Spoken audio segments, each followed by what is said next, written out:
Hey, listen, I think there are as many different ways of approaching photography as there are photographers. And at least I've totally given up on giving any advice or telling somebody that my way is the right way and this is how you should do this and this is how you should do that. You know, some of us like these cheap plastic cameras, and somebody can't understand why would I take a picture with the Holga when I have a Hasselblad. It doesn't make any sense. Some of my friends always use a tripod when they can. And I just don't like tripods. They would make my photography rigid and uninteresting. That's my opinion. Somebody uses expired films. Somebody can't understand why would anybody use expired films when there are new films available. Or, you know, somebody likes slow photography. They say that film slows them down. It doesn't slow me down. I think I take more pictures on film than many photographers take digitally. So we all have different approaches, and I find that fascinating. In my daily work, I do software and consumer products for my daily work. And I also deal with a lot of different approaches to my profession and different types of personalities. Like you get a sales guy in your team and he doesn't want to make cold calls.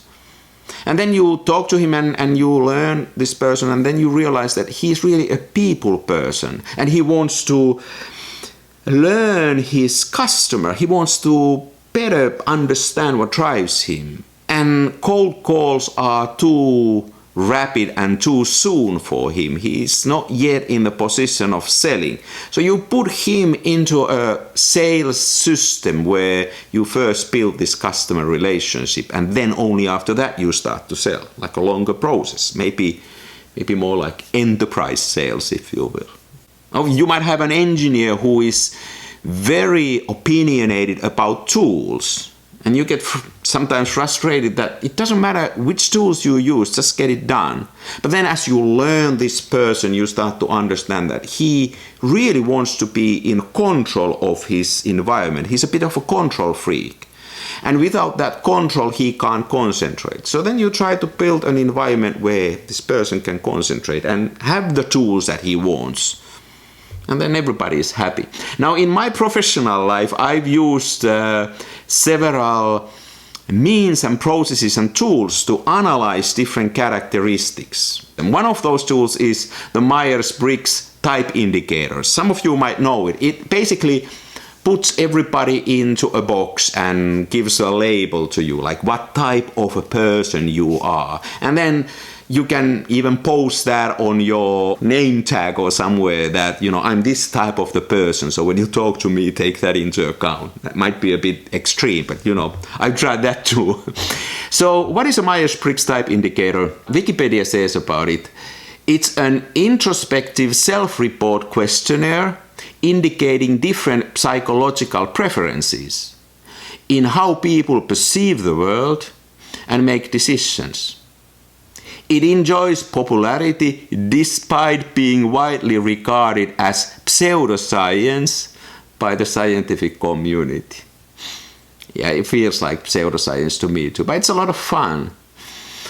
There are tools available online where you can make your own personality test. And with that test, you can sort of start to maybe, in a pseudo-scientific way, understand how do you approach life and what is your personality type.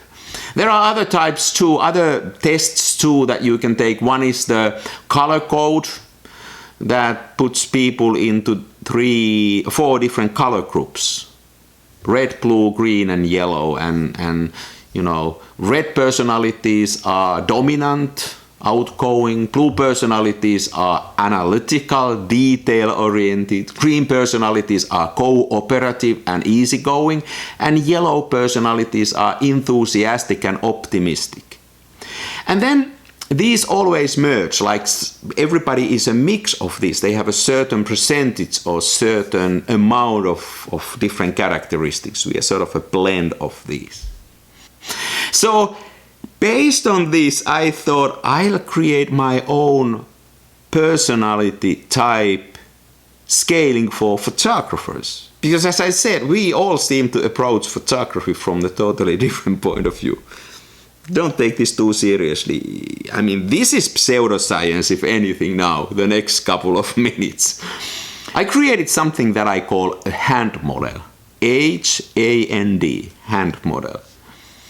And I divide, a little bit like this color model, I say that there are 4 different drivers or 4 different characteristics inside of us that blended together make us the photographer we are.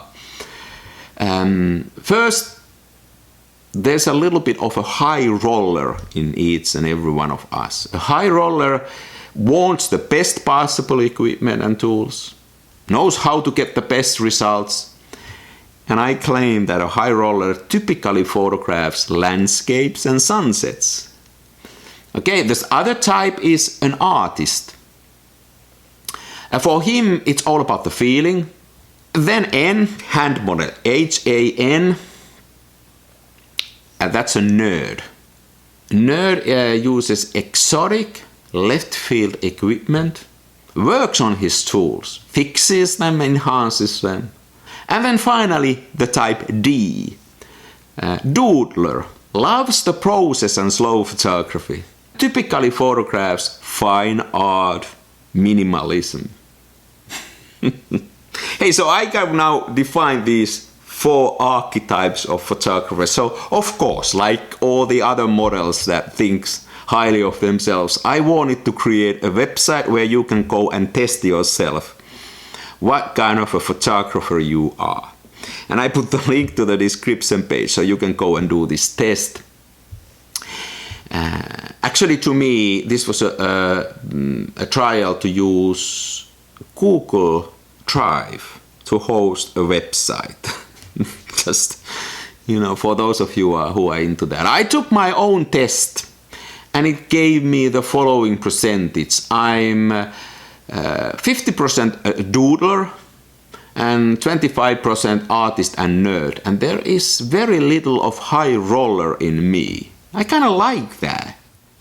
Hey, go and test yourself. Let me know who you are and let's see if this Google Drive-based website stays alive. Maybe it crashes, I don't know.